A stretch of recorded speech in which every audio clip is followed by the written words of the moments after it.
afternoon, and our first stop was the September 11 memorial.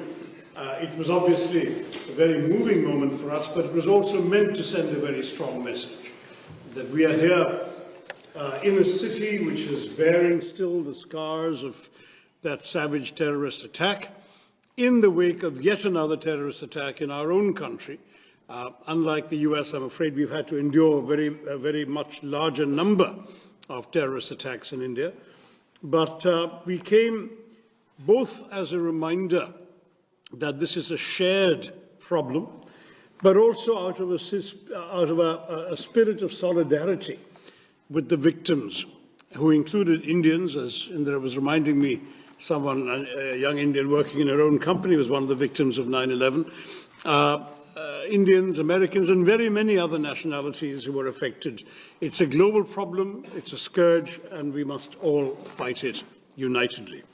So that was a very important message to convey, and my colleagues and I did that by going to the memorial and leaving roses on some of the names around the memorial pool. And having done that, we are now proceeding, as has been mentioned already, to 4 other countries before returning to the US, not to New York, but to Washington, D.C. on the 3rd of June, when Congress will come back from its recess as well. So our idea is very much to speak to a cross-section of public and political opinion in each of the countries we're going to about recent events which obviously trouble a number of people around the world and which now have subsided. There is a reasonable amount of calm that's reigning on the border between India and Pakistan today, but the fundamental underlying problem remains, and it's important that we try and enlarge your understanding of our thinking and our concerns about what's going on. So it's for us an opportunity. We will be in every country meeting members of the executive, meeting members of the legislature, meeting think tankers and influential foreign policy experts, and at the same time interacting with the media and public opinion in every one of these places. We're on our way to Guyana tonight, where Independence Day celebrations are about to take place, and we'll be seeing the President and the Foreign Minister and members of Parliament there, and we carry on similar programs in these other countries. Vinay had asked me to say a few words about what happened. By way of context, I mean, I think you're all aware that India has tried to be focused on a very different narrative from some of our neighbors. Our focus for some years now has been on being the world's fastest growing free market democracy, attempting to focus on the development of our economy, our high emphasis on technology and technological growth, and pulling large numbers of people from below the poverty line, not just into the 21st century, but into the world and the opportunities that the 21st century offers. And perhaps in that process, we had allowed ourselves in some ways to be complacent may be too unkind a word, but we had not perhaps braced ourselves sufficiently for the malign influences in our neighborhood that did not want that story, that narrative to be told in an uninterrupted manner. We had been seeing in Jammu and Kashmir, which, as you know, has for the long time been coveted by our neighbors on the other side, Pakistan. We had been seeing not just peace, but increasing prosperity. In fact, Vinay gave me this wonderful nugget that the number of tourists in Kashmir last year was double the number of tourists in Aspen, Colorado last year. So that was the kind of not just normalcy, but growth, prosperity that the people of Kashmir were enjoying as Indians and foreigners were flocking to Kashmir for tourism. So some people decided that they would want, first of all, to attack that process of normalization. Second, to undermine the overall Indian narrative, as well as the prosperity of the people of Kashmir. Third, by doing so in an atrocious manner, that is, it was not just a terrorist attack of somebody indiscriminately blowing up people with a bomb, it was a bunch of people going around identifying the religion of the people before them and killing them on that basis, which was clearly intended to provoke a backlash in the rest of India, since the victims were overwhelmingly Hindu. In fact, 26 people died, 25 Indians and 1 Nepalese, and the Nepalese happened, of course, didn't get a chance to say he was Nepalese, but he was a Hindu, so he would have probably been killed anyway. And quite astonishingly, one person who wasn't killed was a Hindu professor who happened to be able to recite the Kalima, the first verse of the Quran, and therefore was not shot, which is a very interesting message. And it was very, very clearly, I mean, for us it was not that there was any doubt about the motives of these people, but it was particularly driven home. In many cases, the husband was shot and the wife was told to convey the message back that he was shot for his faith. And I'm very proud as an Indian to say that that did not happen, that there was no backlash, that Indians held together unitedly in the face of this atrocity.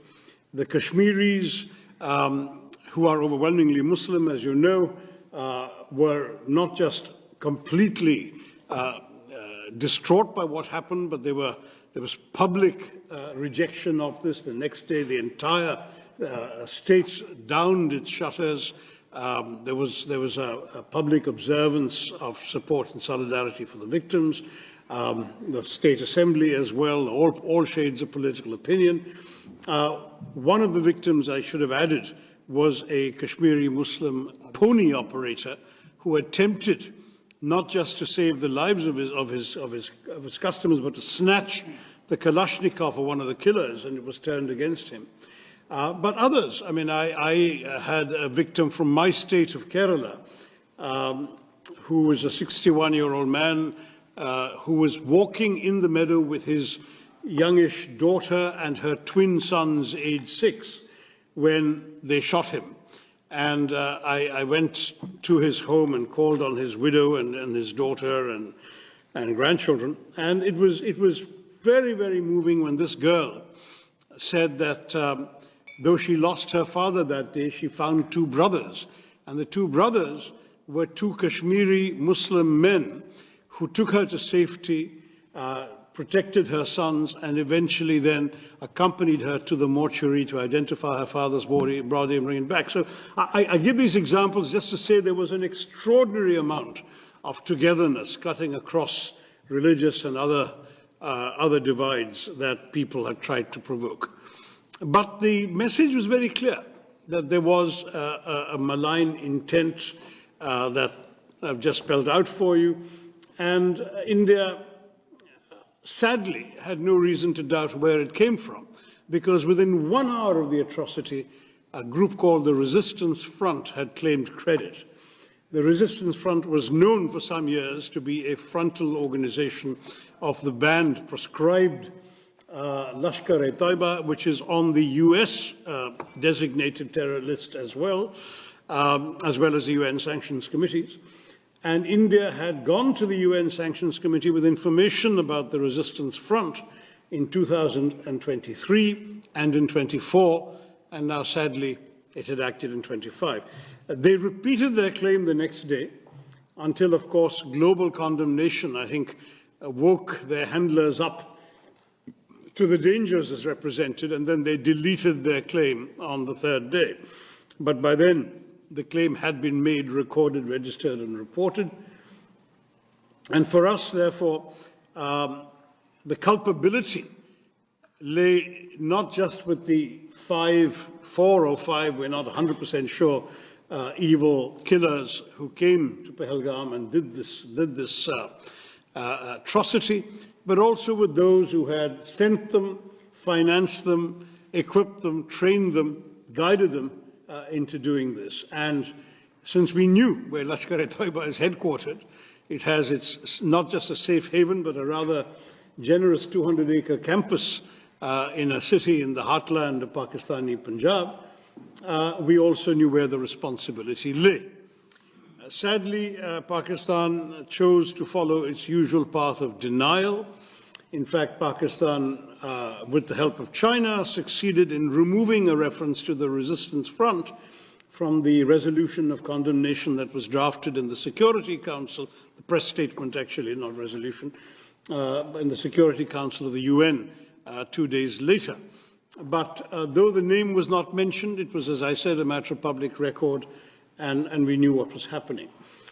India replied immediately that we would not let this go unanswered.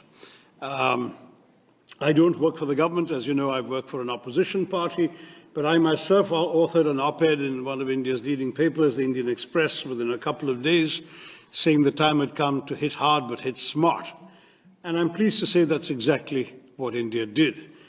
On the night of the 6th, 7th of May, it was 6th here, it was 7th for us, at 1:05 in the morning, a time chosen deliberately to avoid any risk of too many civilians wandering about or any collateral damage, very precise and calibrated strikes took place on 9 specific known terrorist bases, headquarters and launch pads. Those included those of the Lashkar-e-Taiba in a place called Muridke, those of the Jaish-e-Mohammed, the organization that is responsible, amongst other things, for the murder of Daniel Pearl, some of you knew in New York, and others, Jaish-e-Mohammed in Bahawalpur, and in Muzaffarabad, which is in Pakistan, the Pakistani-occupied part of Kashmir, there were no less than 3 different terror organizations which had their bases there, Harkatul Ansar, Harkatul Mujahideen, others. And so India sent a clear message, number one, that it was not going to take terror lying down, it would answer, but equally that by delivering very precisely calculated, calibrated strikes on very specific targets, it was also sending a message that this was not meant to be the opening salvo in a protracted war, but just an act of retribution, that we were prepared to stop with that act. In other words, not just in other words, it was officially conveyed. There is a regular hotline between the 2 Directors General of Military Operations. The message was conveyed that this was the intent, that it was pointed out that no military targets, no civilian targets, and no governmental targets had been hit, not even by accident, and that the message, therefore, had been delivered exactly and precisely to the terrorists and their handlers. And nonetheless, Pakistan chose to respond, I'm sorry to say, with indiscriminate shelling across the border the very first day and night, which sadly killed 19 civilians and injured grievously 59 others, including Carmelite nuns in a convent, Sikhs worshipping in a Gurudwara, and others who happened to simply be in the line of fire because they lived in districts adjoining the Pakistani border. When this happened, India had no choice but to retaliate in kind. The matters got worse the next day as the Pakistanis followed up artillery shelling with a serious invasion of drones and missiles. India's air defenses were able to hold them off, but in turn, India returned the compliment, and on the night of 9th, 10th May, India hit 11 Pakistani military targets, including a rather well-known air base that's just 1.5 kilometers away from military headquarters of Pakistan in Rawalpindi. The following morning, we got a call, or our Director General of Military Operations got a call from the Pakistani Director General of Military Operations saying they'd like to stop this. And we said, we've been saying all along, we didn't want to start anything. We were just sending a message to terrorists. You started, we replied. If you stop, we'll stop. And they stopped. There was an 88-hour war. We look back on that with a great deal of frustration, because It needn't have happened at all. Lives have been lost. But at the same time, we look back on this experience with a steely and renewed sense of determination. There has now got to be a new normal. No one sitting in Pakistan is going to be allowed to believe that they can just walk across the border and kill our citizens with impunity. There will be a price to pay, and that price has been going up systematically. I'll just take you briefly through what happened. You may remember in 2015, well, you may not remember because this is our problem, not yours, but in 2015, in January, there was an attack on an Indian air base, a place called Pathankot. And our Prime Minister had just made a goodwill visit to Pakistan the previous month. On the 25th of December, he'd attended the birthday celebrations of then Pakistan Prime Minister Nawaz Sharif, whose granddaughter's wedding was on the same day. He'd given gifts. So when this happened, he was so astonished that he actually called the Pakistani Prime Minister and said, "Why don't you join the investigation? Let's solve who's doing this." And the Pakistani, you can imagine the horror of the Indian military establishment at this idea that Pakistani investigators are going to come to an Indian airbase. But they came. And they went back to Pakistan and said, "Oh, the Indians did it to themselves." That was the last straw. I mean, it was just we'd already gone through the horrors of 2008 in Mumbai when 170 people had been killed, and the Pakistani denials at that time were laid bare not just by the fact that we caught one of the terrorists alive and his identity, his address, his family, etc., were identified in Pakistan, but equally because that drama took place over 3 days, during which Western intelligence agencies trained their recording devices, amongst other things, on Pakistani, the chilling voice of the Pakistani handler, giving minute-by-minute instructions to the killers in Mumbai. So the evidence was there, there'd been denial, and that denial was proven to be completely false. And as you know, thereafter, the Pakistanis claimed not to know where Osama bin Laden was, until he was found in a safe house right next to an army cantonment in a city dominated by the army. This is Pakistan, and I'm afraid for us, 2015 was the last opportunity for them to behave, to cooperate, to really show they were serious about ending terror as they claimed every time that they were. And since they did not do it in January, in September 2015, there was another attack in a place called Uri, also not far from the border, and this time India breached the line of control which we had rigorously observed throughout in every previous skirmish. We had never crossed the line of control. We crossed it with a surgical strike in September of 2015. That seemed to calm things down a bit, but unfortunately in January of 2019 there was another terror attack in a place called Pulwama, killing 40 Indians at that point. And then India responded not just by breaching the line of control, but also breaching the international border and striking with our Air Force a known terror training camp in a place called Balakot. Now we have not just crossed the LOC, we have also crossed the international border. We have hit Pakistan in their heartland. And we have done so, as I say, only to send a message about terror. We are not interested, and we still remain absolutely clear that we are not interested in warfare with Pakistan. We would much rather be left alone to grow our economy and pull our people into the world that they're getting ready for in the 21st century. We have no desire to have anything that the Pakistanis have. Sadly, we may be a status quo power. They are not. They are a revisionist power. They covet territory that India controls, and they want to have it at any price.